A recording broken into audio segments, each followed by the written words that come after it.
Salut,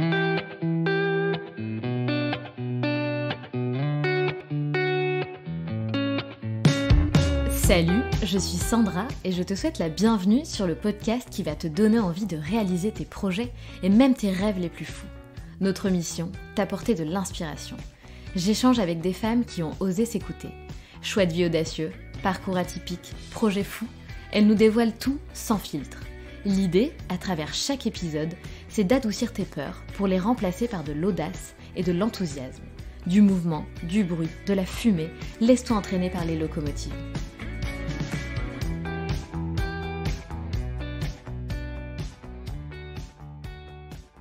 Dans une société où le 9-17 ne fait plus rêver, où le désir de sortir du système est de plus en plus fort, à seulement 23 ans, Mélissa a entamé un tour du monde social et solidaire. En ce moment même, elle se trouve en Thaïlande, à Koh Chang, et fait du bénévolat dans un refuge pour chiens. Dès ses études, les inégalités sociales et l'urgence climatique occupent de plus en plus les pensées de Mélissa. Ce tour du monde a un objectif important, puisqu'elle espère que cette expérience lui permettra de trouver un sens à sa vie. Elle ne se voyait pas prendre un CDI à Paris suite à l'obtention de son diplôme et suivre une voie qui n'avait ni sens ni saveur à ses yeux, et laisser tant de questions en suspens. Comme elle l'explique, elle souhaite aussi jouer un rôle de cobaye pour savoir où cette aventure va la mener. Elle n'a pas envie, dans 10 ans, de faire cette fameuse crise de la trentaine et se demander si elle est heureuse dans sa vie pour finalement tout plaquer pour ses passions. Elle préfère trouver sa place à 20 ans, pour toucher du doigt le plein épanouissement le plus rapidement possible. Se retrouver face à elle-même pour apprendre à se connaître. Pour répondre à toutes ces interrogations et poursuivre sa quête, elle décide de faire ce tour du monde en mode slow travel et de faire un volontariat par pays. On ne parle pas ici d'un voyage de quelques mois ou d'un an, mais plutôt d'un voyage sur 3 ou 5 ans. Mais alors pourquoi Mélissa a-t-elle ce courage et cette détermination de mener un tel projet du haut de ses 23 ans ? Comment fait-elle pour financer ce si long voyage ? Comment s'organise-t-elle ? A-t-elle été soutenue par sa famille ?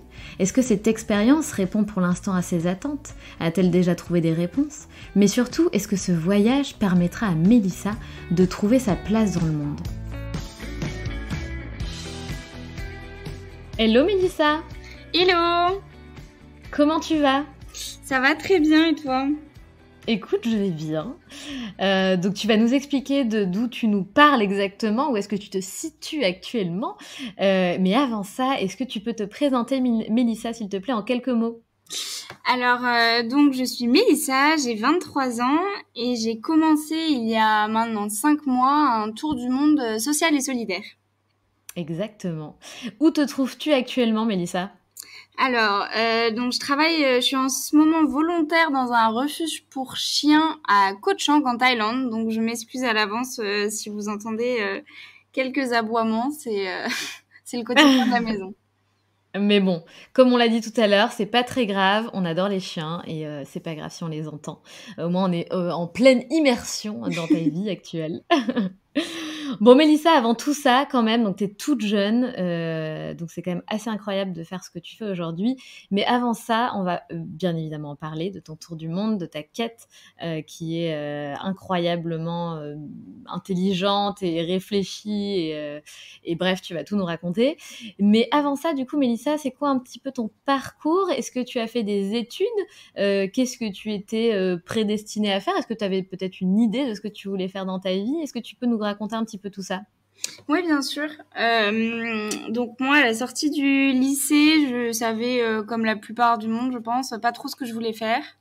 Donc je me suis engagée dans une prépa pendant 2 ans pour ensuite intégrer une école de commerce où j'étais toujours un petit peu perdue, mais où j'ai pas mal creusé les sujets de l'urgence climatique et il y avait aussi toute la thématique autour des inégalités sociales qui occupait pas mal de mes pensées. Donc j'ai essayé de me spécialiser un peu là-dedans, mais en fait j'avais pas assez de réponses, on va dire.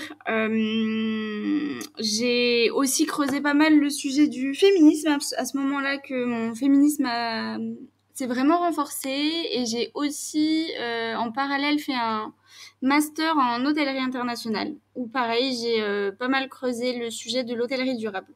Donc voilà, c'est une thématique assez commune.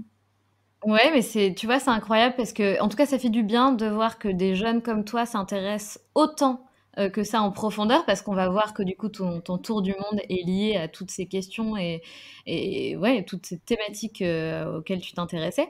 Euh, Est-ce que c'est toi uniquement ou tu ressens autour de toi peut-être tes amis, les gens avec qui tu as fait des études, qui ont aussi les mêmes intérêts, les mêmes questionnements, les mêmes préoccupations? Alors, pour être très honnête, en fait, je trouve qu'il s'est passé un décalage entre l'enseignement que j'ai reçu, on va dire la majorité des camarades que j'avais, et le peu d'amis qui étaient en phase avec ce que je pensais. En gros, j'ai ressenti un décalage entre moi, du côté de, je sais pas, les médias, etc. Je sentais qu'il y avait justement plein d'enjeux autour de la transition écologique, des inégalités sociales. Et de l'autre côté, bah, pendant les cours, on en parlait hyper vite fait, c'était pas du tout creusé. Enfin, il y avait un vrai décalage en fait. Et avec, on va dire, je sais pas, 80-85% de la classe, même des fois 90%, ils en avaient pas grand-chose à faire et ça les dérangeait pas trop, quoi. Et avec certaines personnes de ma classe, et heureusement d'ailleurs qu'ils étaient là parce que dans ce genre de situation, je trouve que c'est compliqué d'être tout seul face Oui. à ces questions-là. Et ben du coup, on s'est un peu motivé à créer des choses. Et typiquement, quand j'étais en école d'hôtellerie, bah, la transition écologique, c'est quelque chose qu'on n'étudiait pas du tout. Et c'est plus moi et mes amis, enfin slash camarades. Et ben en fait, on a essayé de monter des projets et tous les projets en fait qu'on nous demandait faire, et ben nous on les tournait axe transition écologique, ou alors moi de mon côté je les tournais axe transition écologique. Mais C'est génial. voilà. Ouais, Et franchement, et c'était ouf, quoi. Enfin, est-ce que tu peux nous donner des exemples, je t'en prie, il y a pas de souci, de projets, du coup, que tu as tournés en transition, écologique? ouais, grave. Alors, donc j'étais par exemple en stage au sein de cette école-là. Donc j'ai créé avec des amis une charte RSE pour tout l'écosystème de l'école. Donc ça contient l'école, mais aussi les entités Incroyable. hôtels, restaurants, enfin bref, c'est tout un groupe. Ensuite, qu'est-ce qu'on a fait? On a fait, dans le cadre d'un projet, on a écrit un livre blanc avec 4 de mes camarades sur justement les espaces communs hôteliers. Et moi, je m'occupais du coup de toute la partie développement durable et en quoi aujourd'hui dans les hôtels, il y a quelque chose à faire vraiment dans les espaces communs et en quoi il y a certains hôtels qui s'emparent déjà, par exemple, sur les toits, ils vont faire venir des ruches, ils vont faire des potagers partagés avec les voisins, enfin bref, comment on engage la communauté autour de... Comment on fait venir en fait les habitants d'un quartier dans l'hôtel pour en faire un lieu avec une portée écologique. Donc je trouvais ça super intéressant. Incroyable, oui. Et après, ouais, bah, plein d'autres petits projets. On a fait aussi j'ai fait un concours avec des amis, ça s'appelle le Dorchester's Challenge et en fait c'était sur un peu, ça s'appelait, alors j'ai plus le nom exact, mais en gros c'était comment donner du sens à ses employés, donc c'est aussi une thématique sociale et moi je faisais un peu l'aspect très social et environnemental. C'est génial. Tu sais, en plus, bah non, tu ne le sais pas, mais moi, en fait, je viens de l'hôtellerie à la base. Ok, trop Hem, cool. C'était à donc quelle ça me école? parle beaucoup. Alors moi, j'ai pas fait une école hôtelière, j'ai fait une école de commerce, j'ai fait Schema, que tu dois Ok. connaître. Voilà et après je suis rentrée dans le monde de l'hôtellerie, luxe et haut de gamme et en fait, c'est vrai que c'est des questions qu'on se posait, donc notamment la transition, digitale, mais aussi la transition écologique et finalement la transition digitale rejoint aussi parfois, Ouais. ben, la transition écologique donc tout ça, c'est intéressant et je pense qu'il y a plus d'un groupe hôtelier qui serait ravi de t'avoir à bord avec toutes les idées que tu et surtout l'investissement que tu mets là-dedans, c'est incroyable. Vraiment, c'est Bah bluffant. merci, mais je me suis vraiment demandé en fait si l'hôtellerie durable était possible, l'hôtellerie de luxe durable était possible. C'est une question auquel j'ai pas encore forcément répondu. Je pense que c'est possible à terme, mais ça soulève plein de questions et je pense qu'il y a tellement de choses à faire que voilà, je pense que c'est super intéressant. Ouais, ouais, ouais, clairement. Et alors pourquoi tu penses que toi, Mélissa, tu étais plus sensible à tout ça plutôt que d'autres? Est-ce que c'est peut-être lié à ton éducation? Alors ouais, je pense que bon, on a toujours été très sensibilisés à, on va dire, la protection de la nature. Ma mère, elle a toujours adoré la nature, donc on a toujours été baignés dans un environnement où il fallait respecter la nature, il fallait respecter les autres. Donc je pense que ouais. Après, je pense qu'il y a aussi beaucoup de... J'ai réfléchi en même temps, hein. Bien sûr. Je pense que ça vient aussi de plutôt mes connaissances, on va dire mes camarades de classe après le lycée. Enfin, en fait, mes amis plutôt.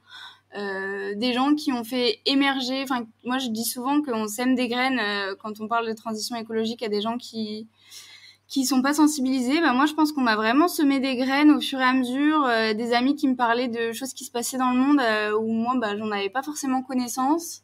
Et du coup, bah, via les réseaux sociaux, j'ai commencé à creuser.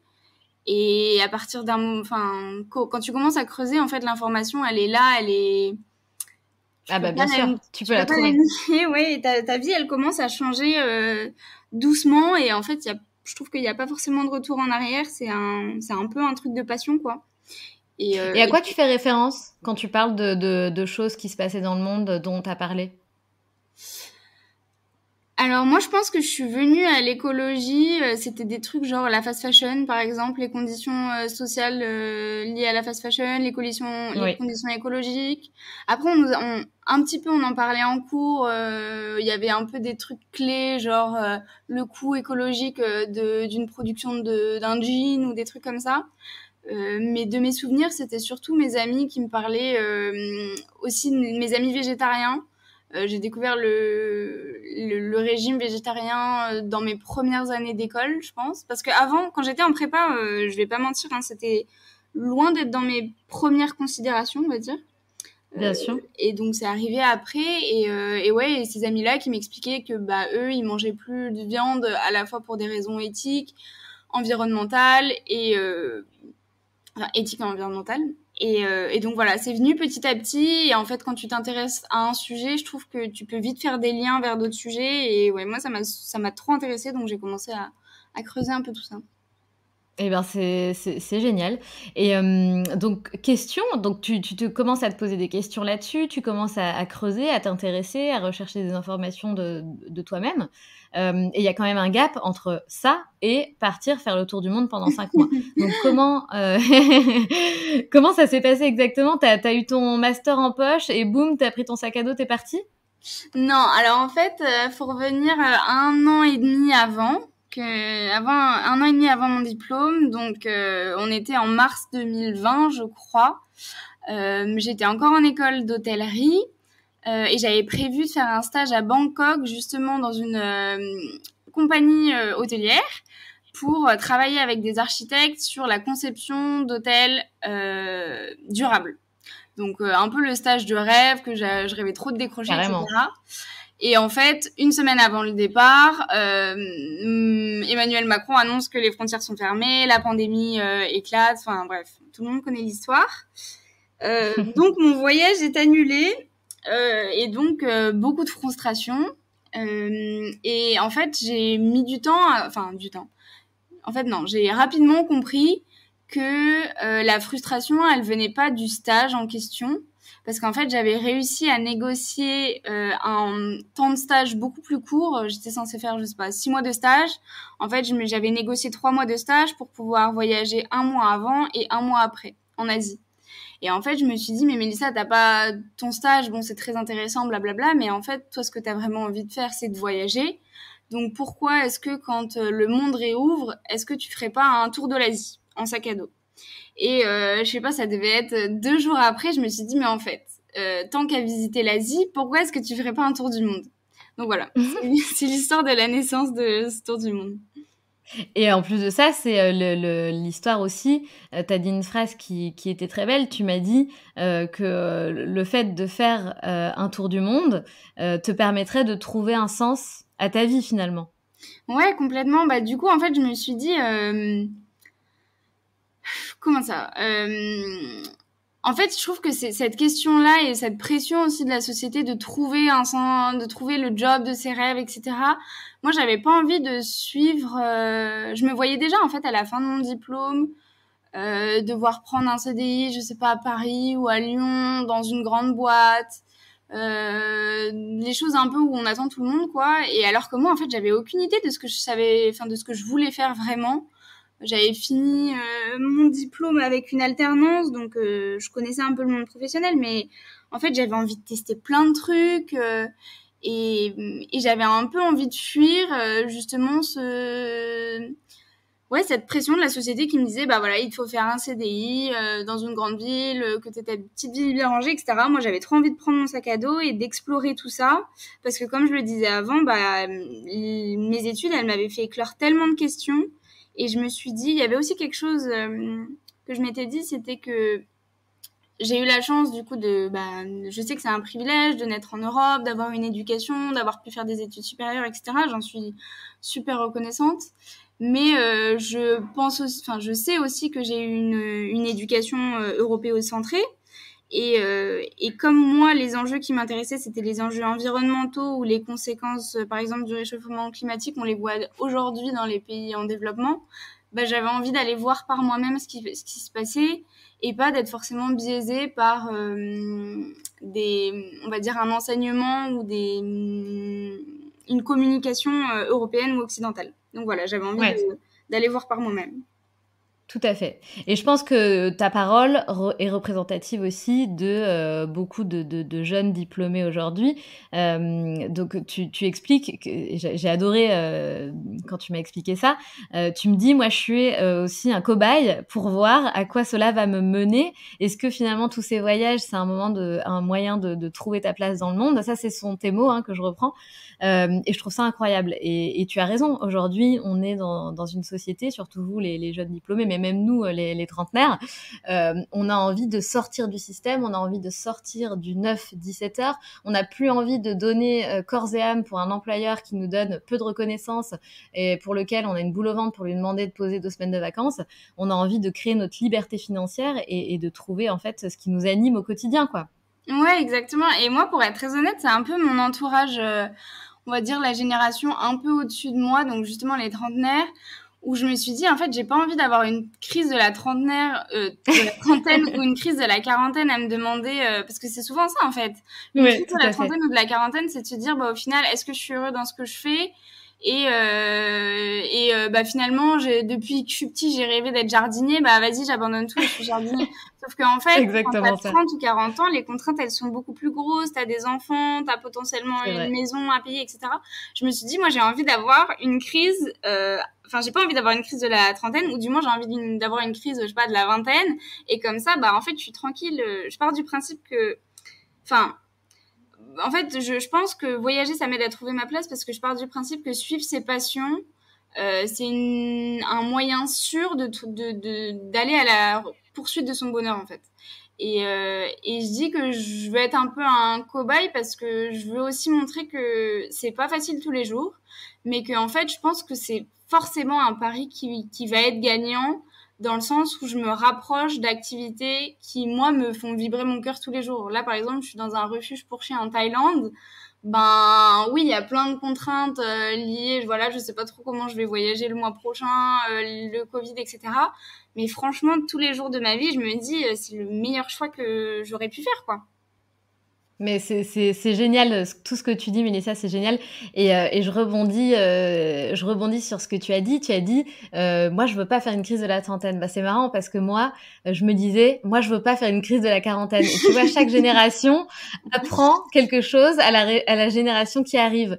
C'est incroyable, en fait. Et c'est génial. Et là, t'es pas en train de faire une crise. Tu disais, je préfère faire ma crise maintenant. Mais au contraire, t'es justement en train de trouver quels sont tes dons, quelles sont tes appétences, quels sont tes talents, tes passions pour effectivement toucher du doigt ton bonheur le plus rapidement possible. Ouais, et moi, je trouve ça beau, en fait, qu'on soit autant à vouloir se poser des questions et pour être honnête, je l'ai compris en vrai récemment, mais le fait de partir à l'autre bout du monde, ça m'aide aussi à me mettre un peu dans une bulle et à m'éloigner de ce que, ben, comme on disait tout à l'heure, ce que la société impose entre guillemets, et prendre le temps moi avec moi-même. C'est aussi pour ça que je pars toute seule. C'est d'être moi avec moi-même et de faire un point sur ok, bah ça t'aimes bien, ça t'aime pas trop. et sans avoir, je sais pas, la pression de devoir chercher un travail, les parents qui vont me demander comment je fais pour survivre le mois prochain avec mon... Enfin bref, c'est vraiment un temps pour soi qui, je pense, est capital pour... Enfin, je suis en train de construire ma carrière professionnelle, mais juste avec différents critères, je pense, que Tout à fait. ceux que la société peut imposer, quoi. Oui, et puis notre carrière professionnelle aujourd'hui, elle est liée à notre vie personnelle, en fait. C'est complètement mélangé, en fait. C'est plus comme c'était avant. Donc c'est hyper important. Et tu as une manière de voyager qui est aussi très intéressante. Donc déjà, tu voyages seul et tu fais ce qu'on appelle du slow travel. Est-ce que tu peux nous en dire un petit peu plus sur ta manière de voyager et aussi sur ta manière de financer ton tour du monde? Oui, bien sûr. Alors, donc il faut du coup, on se replace un peu 1 an et demi quand j'ai eu l'idée de ce tour du monde-là, plein de considérations environnementales, sociales. Je me suis dit, c'est pas possible que je fasse juste du tourisme pendant longtemps. Moi, j'ai envie de aller rencontrer les gens du coup qui ont plein de projets super stylés, écologiques, sociaux, et pour les mettre en lumière et pour moi aussi me nourrir. Donc, je me suis dit que j'allais faire des volontariats. Et je me suis dit que j'allais prendre le temps en fait de découvrir vraiment les pays. Donc le slow travel, c'est vraiment, enfin j'ai pas une définition exacte, mais c'est vraiment prendre le temps. C'est pas forcément, en gros ne pas rester dans un pays que 1 ou 2 semaines, mais prendre le temps de voyager doucement avec des moyens de transport doux. Donc pas d'avion en gros. Donc moi à l'origine j'avais prévu de faire un tour du monde sans avion, donc de partir de... En gros j'avais vu qu'il y avait un train de Paris en Russie, ce qui est incroyable. Le train il part de Gare de l'Est, mais avec le Covid ça a été annulé, non ça a été mis en pause et bref c'était une galère pour les visas, Biélorussie, blablabla. Et c'était très cher. Donc j'ai mis ça de côté, mais j'ai dû reprendre un avion là au début de mon voyage. Mais à partir de maintenant, je me dis vraiment c'est une contrainte que je m'impose. Et parce qu'en fait, quand on voyage en slow travel, il y a plein d'opportunités qui s'ouvrent. Moi, je trouve ça fascinant.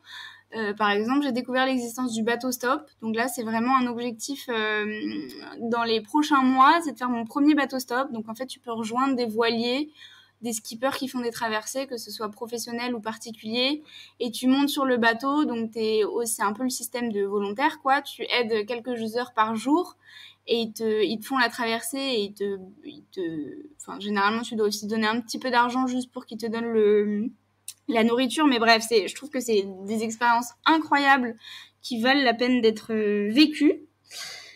Et tu disais slow travel, et c'était quoi l'autre partie de la question? Pardon. Et l'autre, je t'en prie.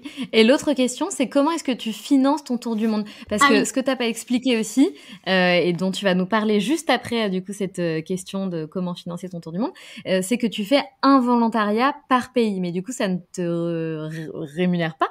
Donc, comment tu fais? Ah oui, donc pareil, on revient 1 an et demi au moment où j'ai eu l'idée de ce tour du monde. Je me suis dit qu'il fallait... je sentais que c'était un peu urgent. J'avais envie de partir et j'avais littéralement, je crois que j'avais 50 € sur mon compte épargne. Donc je me suis dit qu'il Génial. fallait que je me bouge. Et ma dernière année d'études, c'était alternance. Donc en fait, je me suis dit c'est génial. En contrat de professionnalisation, en gros, c'est autour des 1 200 € par mois que je gagnais. Super. Donc j'ai fait une croix sur Paris pour me dire que j'allais payer moins de loyer. Je suis partie à Lyon, j'ai trouvé mon alternance et j'ai économisé 800 € par mois, donc pendant 1 an. Waouh, c'est beau. Ouais, donc franchement c'était pas simple tous les jours, mais c'est largement faisable. Enfin, j'allais pas au resto du tout, j'allais moins au bar, je faisais des apéros à la maison. Enfin bref, ça avait des contraintes, mais c'était possible. Et du coup, parce que j'avais regardé sur internet, en gros un budget tour du monde c'était 10 000 € en version backpack, quoi.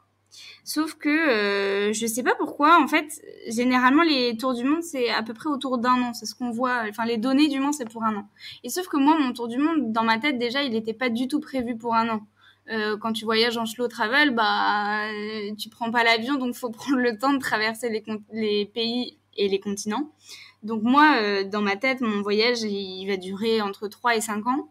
Par exemple, Ah, là, waouh. ça fait 5 mois que je voyage et j'ai fait que 2 pays. Donc voilà, le monde, il est encore Il est grand. grand. Donc, et donc voilà, donc ça c'était mes économies, 10 000 euros, enfin non, 8 000 euros, j'ai eu 2 000 euros aussi de ma famille, j'ai beaucoup de chance, ils avaient économisé aussi Super. un petit peu, et du coup, oh, pardon, et sauf qu'il y a tout un truc, en gros, quand on part en tour du monde, il faut mettre un petit matelas de côté, au cas où il faut rentrer ou au cas où je m'installe dans un pays. Donc voilà, j'ai mis 2 000 euros de côté et j'avais à peu près 2 000 euros de coûts avant le départ, avec les assurances, les vaccins, Et blablabla. oui. Et du coup, je suis partie avec 6 000 euros en poche il y a 4 mois, 5 mois. Et là, on est du coup en mars. Et il me reste des pépettes sur mon compte, quoi. Il me reste même pas 500 euros. Oh, Donc, oh là là, ça part si vite. ouais, ça part vite. Et en même temps, je regrette rien. C'est parce que, voilà, j'ai profité. À un moment, je regardais plus trop mon compte parce que, voilà, j'avais pas envie de le regarder. Mais moi, je fonctionne pas mal à l'énergie du désespoir. Et du coup, là, j'essaye de mettre des choses en place pour trouver des moyens de me rémunérer. Parce que, en fait, rentrer en France, c'est absolument pas une option. Donc, il faut que je trouve des moyens de me rémunérer en voyage. Donc, j'ai ouvert mon statut freelance il y a 2 mois. Je commence à essayer de trouver des volontariats où je pourrais me faire rémunérer. Donc, je propose pas les mêmes missions qu'un volontaire classique, on va dire. Je travaillerai plus d'heures sur des projets, plus du management de projet. Donc voilà, j'essaye de trouver des solutions. C'est bien. Et est-ce que tes missions de volontariat incluent par exemple t'es nourri, blanchi, mais tu gagnes pas, mais tu n'es pas rémunéré? Ben, en théorie, c'était comme ça que je l'avais planifié. Dans la réalité, j'ai commencé par le Népal. Et en fait, le Népal, j'ai rencontré un Népalais qui était incroyable et qui m'a emmené dans sa famille, etc., qui m'ont hébergée. Sauf qu'en fait, je lui ai demandé de me positionner sur des missions de volontariat parce que j'avais envie d'agir. Et en fait, il m'a positionné sur des missions enfin, des assos qui avaient besoin d'aide ou des structures qui avaient besoin d'aide, mais où le volontariat était pas mis en place. Donc en fait, j'avais pas vraiment logement et nourriture inclus. C'était plus lui qui se débrouillait pour me fournir tout ça. Et du coup, moi, je l'emmenais au resto pour le remercier, je donnais de l'argent à sa famille. Enfin bref, j'essayais de contrebalancer. Donc en fait, ces volontariats-là, ils m'ont clairement coûté plus d'argent que prévu, beaucoup plus d'argent que prévu. Mais par exemple, là, oui, en Thaïlande, du coup, je me suis forcée à prendre un truc où, là, par exemple, on a le logement qui est inclus. Donc, on paye pas de logement. On a un scooter qui nous est prêté. Et par contre, j'ai juste à me soucier de ma nourriture tous les jours. Donc, franchement, il y a pire. Bien sûr. Bien sûr, non mais c'est clair. Et d'ailleurs, est-ce que tu peux nous emmener un petit peu avec toi? Quelles sont les missions de volontariat que tu as fait jusqu'à présent? Oui, bien sûr. Alors, donc j'ai commencé au Népal. J'étais un peu surexcitée des volontariats. J'avais envie de tester plein de choses. Donc j'en ai fait 3 au Népal. J'ai commencé par... en fait, j'ai suivi une association qui s'appelle CDCA, qui est en fait une association qui accompagne des personnes en situation de handicap, en particulier des femmes et les enfants. Et donc, moi, ils m'ont positionnée sur une mission où, en fait, on allait toquer dans les rues de Katmandou, donc la capitale du Népal, pour aller identifier les gens qui étaient en situation de handicap. Donc, parce qu'en fait, la ville ne fait rien. Donc, clairement, à un moment, on a toqué chez quelqu'un, on a vu quelqu'un qui était allongé dans un lit depuis 10 ans, parce qu'il ne Voilà. pouvait pas bouger, c'était sa famille qui s'occupait de lui, mais la mairie personne ne l'aidait, quoi. Donc, c'était des situations assez... Voilà. Ensuite, deuxième projet, j'ai fait du nettoyage d'un lieu saint hindou, Pashupatinath. Donc ça, c'était genre ramasser les déchets, quoi, pendant 2 semaines. Et ensuite, la plus grosse mission, c'était 1 mois où je me suis retrouvée prof d'anglais dans les montagnes népalaises. Donc très Génial. très intense, ouais. C'était génial, c'était très très intense. Je m'attendais pas à me retrouver, enfin j'avais pas la prétention de me retrouver prof d'anglais parce que être prof c'est un métier et moi c'était pas voilà. Mais je me suis adaptée, c'était vraiment incroyable. C'est dingue. Et donc aujourd'hui, Et donc tu es aujourd'hui, je m'occupe de chiens, donc je suis dans un refuge pour chiens à Cochang où il y a 13 chiens.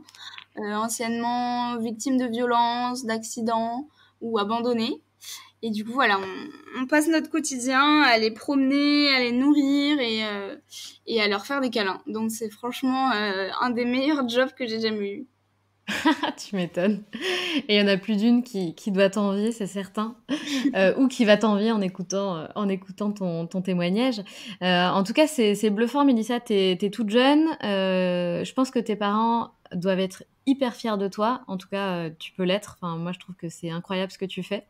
Et comment tu expliques, justement, ça m'amène à cette question-là, comment tu expliques que tu, entre guillemets, aies aujourd'hui les épaules de faire un tel voyage toute seule? T'as pas peur? Tu te sens jamais en insécurité? T'as pas eu peur de partir? Pourquoi toi, Mélissa, t'arrives à faire un voyage comme ça, à faire des missions de volontariat, à traverser le monde solo?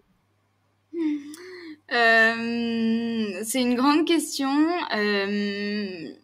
Pour être très honnête, j'ai un peu l'impression qu'il y a un feu qui a commencé à émerger dans mon cœur et qui me pousse en fait. C'est quelque chose. J'ai découvert le voyage solo il y a 2 ans, un peu plus de 2 ans, où j'avais fait juste une semaine en Grèce. Je m'attendais à passer une semaine toute seule. Enfin, j'avais fait le deuil sur mes relations sociales, mais bon, j'avais besoin de prendre du temps parce que mes copines n'étaient pas dispo et que j'avais quand même envie de vacances.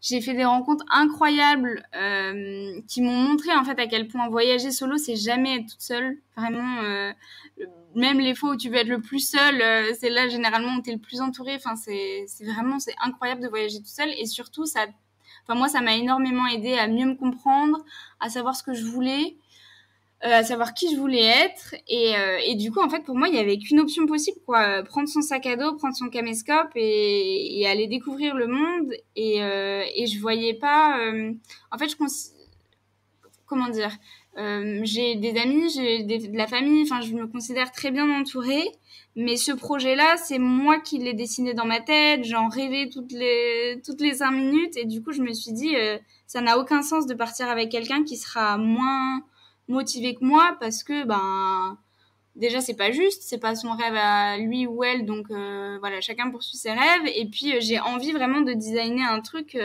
sur mesure en fonction de ce que je veux. C'est ça vraiment l'intérêt du voyage tout seul, c'est que bah si à un moment je suis fatiguée et j'ai envie de me poser pendant 2 mois, bah je peux le faire. Si j'ai envie de bouger toutes les nuits dans une auberge différente, je peux le faire. C'est une liberté qui est incroyable. Donc j'avais envie de vraiment garder cette liberté-là. Et tu n'as jamais peur? Tu te sens jamais en insécurité?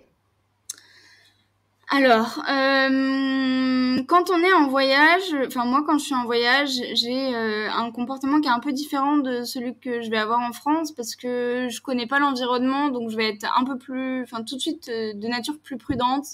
Je vais pas prendre des risques inconsidérés. Je vais généralement, enfin même c'est sûr, je vais jamais rentrer seule le soir. Soit on reste entre voyageurs, soit je prends un taxi, enfin bref, alors que c'est des choses que je pourrais faire en France. Après, ça soulève, je trouve, un sujet beaucoup plus large qui est, en fait, de manière générale, je me sens pas en sécurité, mais peu importe où je suis dans le monde. Parce que t'es En une femme. France, je me sentais pas en sécurité dès que je prenais le métro, dès que je me baladais en ville. Donc c'est quelque chose. Enfin, en fait, je me suis dit, soit tu restes enfermé chez toi et tu gardes ces insécurités-là, soit bah tu fais avec et tu vas justement voyager toute seule. Pour moi, c'est aussi un moyen de montrer que c'est possible, que la place des femmes n'est pas justement à rester enfermée chez elles dans la cuisine ou plus largement. Enfin, en fait, c'est à nous de prendre de l'espace et de montrer qu'en fait, on peut prendre contrôle de sa vie et c'est pas à nous d'avoir peur quand on voyage toute seule, en fait. Donc voilà, C'est vrai. c'est ce que j'essaye de porter. C'est fou hein, que tu aies déjà toutes ces phrases dans ta bouche, tous ces leitmotivs. C'est dingue. Je pense que c'est incroyable. Et ta famille, comment est-ce qu'ils ont réagi? Est-ce qu'ils t'ont toujours soutenu? Est-ce que ta mère, elle a pas un peu flippé? Ton père, j'en sais rien. Comment ça se passe et comment ça s'est passé? Non, mais alors, juste avant, je veux juste faire un petit warning. C'est des leitmotivs, enfin, effectivement, que je me répète. Je veux pas dire que j'ai jamais peur, hein, c'est pas vrai. Mais c'est juste une peur que j'ai décidé de mettre de côté et je me dis que enfin, c'est pas à moi d'avoir peur. Donc bref, j'essaye de la, voilà, c'est pas à moi d'avoir peur, donc je me débrouille pour la cacher un peu et faire brûler, comme je disais, ce feu qui est dans mon cœur. Et alors mes parents aussi. Donc quand je leur ai dit que je faisais un tour du monde, pour l'anecdote, ma mère elle voulait me mettre un traceur GPS dans mon téléphone, très très sérieusement, maman. Si mais c'est une bonne idée en plus. je trouve que c'est pas une si mauvaise idée en vrai. Non, alors moi je sais que ça m'a hérissé le poil parce qu'en fait je partais à l'étranger justement pour gagner en liberté, m'émanciper un peu de tout ce que la société, et par société il y a aussi la famille, ce sur quoi on m'attend, etc. Et du coup moi j'avais l'impression d'être fliquée, mais avant même d'être partie. Et en fait j'avais aussi l'impression qu'on me retirait le plaisir de leur envoyer un message. Ah bah vous savez pas quoi, ce soir j'ai passé les frontières, je sais pas moi, avec le Vietnam, je suis bien arrivée, regardez les photos, blablabla. J'avais l'impression qu'on allait m'enlever du coup cette surprise et cette excitation quoi. Mais du coup ils étaient très anxieux, ce que je peux totalement comprendre. Même lié au contexte Covid, etc. Après, c'est pour ça que je les ai prévenus un an avant, enfin à l'avance. Donc, ils ont eu le temps de se préparer. J'ai eu le temps de répondre à leurs questions. On s'appelle toutes les semaines.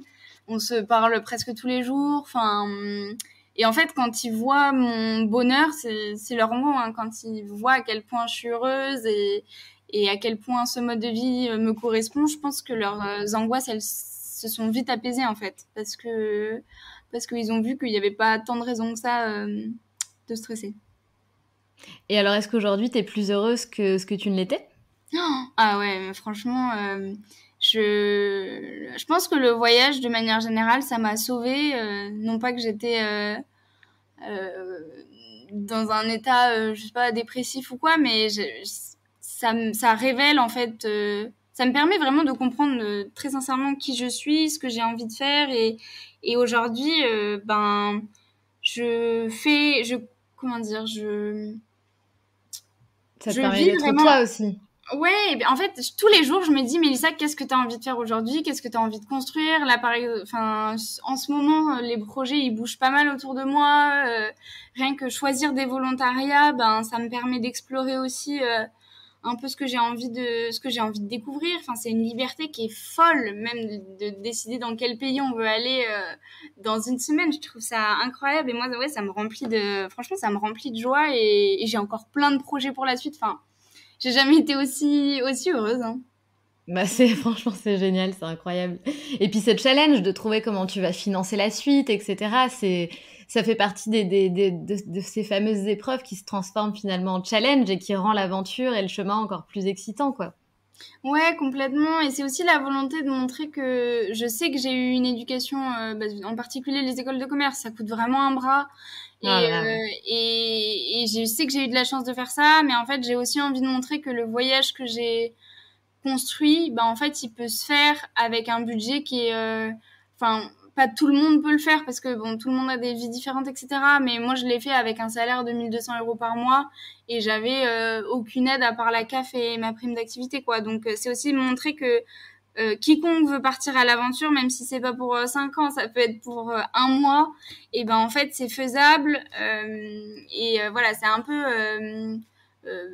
pas vulgariser quoi le voyage seul, le voyage bon loin, c'est pas la meilleure des choses avec les enjeux climatiques, mais voilà, c'est aussi montrer que c'est possible et que c'est pas qu'un truc de riche, parce que franchement moi le nombre de remarques que j'ai entendues, tu pars 5 ans pour un tour du monde, tu dois avoir des parents super riches, tu dois avoir un compte en banque à 5 chiffres, hein. encore une fois, là, mon compte en banque, personne n'a envie de le voir, quoi. Et j'évite de le regarder tous les jours, hein. Ouais, mais tu vois, je trouve ça super aussi, ta transparence et ton honnêteté vis-à-vis de l'argent et de ton financement par rapport à ce voyage. Je t'en remercie parce que je pense que ça va faire beaucoup de bien à toutes les Mmh. auditrices et elles vont se rendre compte et finalement, et c'est ce que beaucoup disent hein, dans les témoignages, tu vois, qu'on peut faire beaucoup de choses et que non, on n'a pas forcément besoin de venir d'une famille aisée pour poursuivre nos rêves, comme tu le disais tout à l'heure. Et c'est bien d'avoir ce genre de témoignage, tu vois, où tu es transparente et tu dis clairement ce qu'il en est de ton compte en banque. Donc, je te remercie pour ça, vraiment. Ouais, avec plaisir. Mélissa, tu as une chaîne YouTube, il me semble. Qu'est-ce que tu fais sur cette chaîne YouTube? Est-ce que tu communiques sur ton... Justement, c'est dédié à ton tour du monde? Ouais, complètement. En fait, j'ai ouvert la chaîne il y a un mois. Donc, en fait, je suis partie en tour du monde avec un caméscope sans savoir ce que j'allais filmer et ce que j'allais en faire. Mais je me suis dit que moi, pour le coup, j'avais la chance de partir à ce moment-là. Et voilà, d'autres personnes n'avaient pas forcément l'idée ou la chance de partir. Donc, j'avais trop envie de partager justement les projets ou juste les mentalités des gens qui agissaient pour construire un monde plus juste et plus durable. Donc, je me suis dit que j'allais filmer un peu mon quotidien. Donc, c'est à la fois un esprit initiative environnementale, sociale, etc. Mais c'est aussi le quotidien d'une fille de 23 ans qui part en tour du monde et qui se pose plein de questions, les galères. Et c'est aussi justement tout ce processus. J'ai envie d'être très transparente sur le processus de trouver un sens à sa vie. Par exemple, je parle d'anxiété des fois dans mes vidéos. Je suis très comment dire, pas cash, mais genre, je parle vraiment comme si je parlais à mon miroir, quoi, des craintes que j'ai, des inquiétudes et de l'évolution, du coup, j'ai hâte de voir où j'en serai dans un an et à suivre justement ce feu en moi, quoi. C'est génial. Franchement, tu peux être fière de toi. Ce que tu fais, ça t'apporte beaucoup et tu vas apporter beaucoup aux autres, je pense. Et surtout, tu vas faire des rencontres incroyables. Je pense que tu en fais toutes les semaines. Ça doit être complètement dingue. Merci. Euh, non, franchement, incroyable. Je suis super heureuse de te recevoir, Mélissa, à mon micro. J'espère que tu vas avoir plein de retours de nos éditrices qui vont souhaiter échanger avec toi. Ça serait vraiment super. Et pour finir, on a donc 2 questions rituelles dans ce podcast, comme je t'ai dit tout à l'heure. Donc la première question, c'est est-ce que tu as un mantra ou une philosophie de vie? Alors, j'ai un mantra, ouais. Je veux pas casser l'ambiance parce que je sais que des fois je le dis et ça casse l'ambiance, mais moi ça a littéralement changé ma perception de la vie.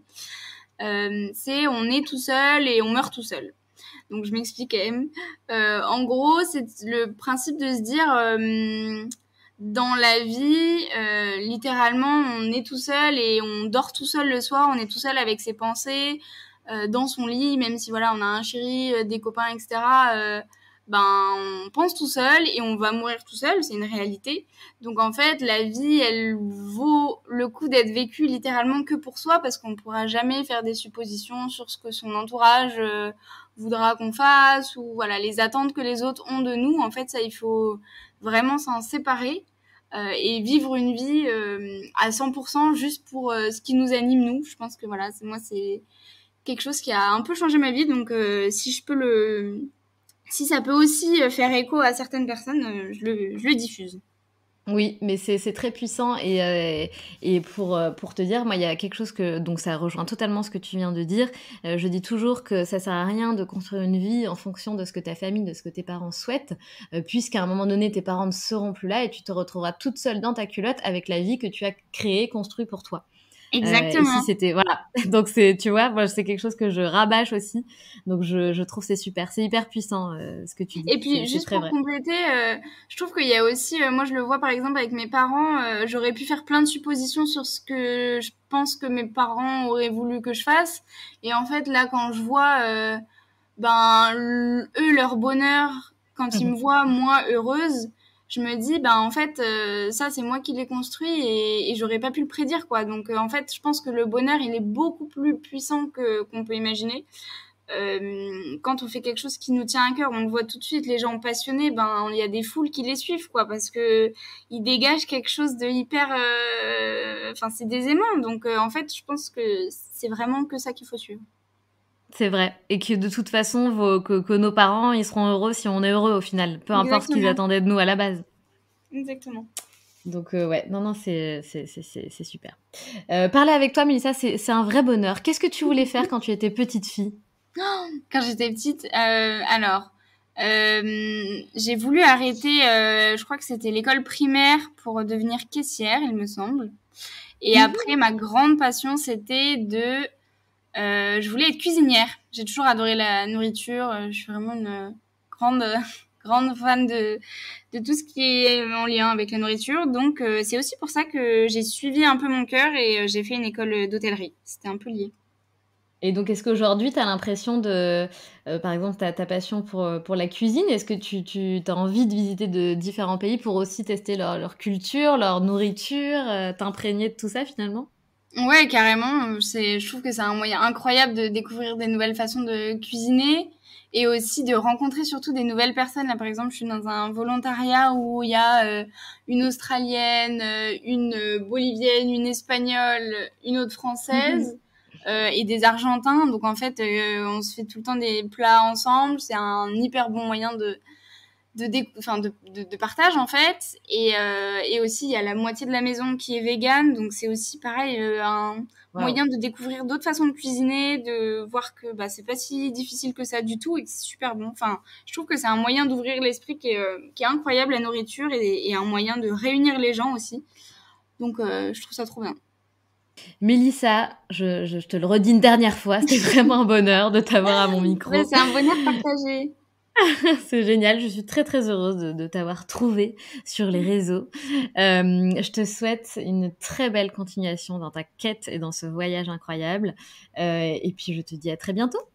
Ouais, et moi j'ai juste un mini point à dire, du coup à les personnes qui nous écoutent, si vous vous questionnez sur le voyage solo et que vous avez envie de tenter l'aventure mais que vous avez trop peur, ce qui est tout à fait normal, n'hésitez pas à m'envoyer un petit message pour demander des conseils. Enfin, moi j'adore parler du voyage solo et à la fois des choses positives mais aussi des peurs, donc voilà, je serai une oreille attentive et j'aimerais trop partager, j'ai l'impression d'avoir trouvé la promotion de l'année, quoi, le bon plan de la vie un peu. Donc voilà, si je peux le partager, n'hésitez pas à me demander des questions. Eh ben le message est passé, tu as bien fait de le passer. Salut Mélissa, à bientôt. À bientôt. Si tu as aimé cet épisode, je t'invite à laisser 5 étoiles et un commentaire sur Apple Podcast. Cela m'aidera grandement à augmenter la visibilité du podcast, mais aussi à le faire connaître. Tu peux aussi rejoindre la communauté sur Instagram pour ne manquer aucune actualité et également rejoindre le groupe d'entraide à la réalisation de projets sur Facebook qui s'intitule Les Locomotives Crew. À bientôt!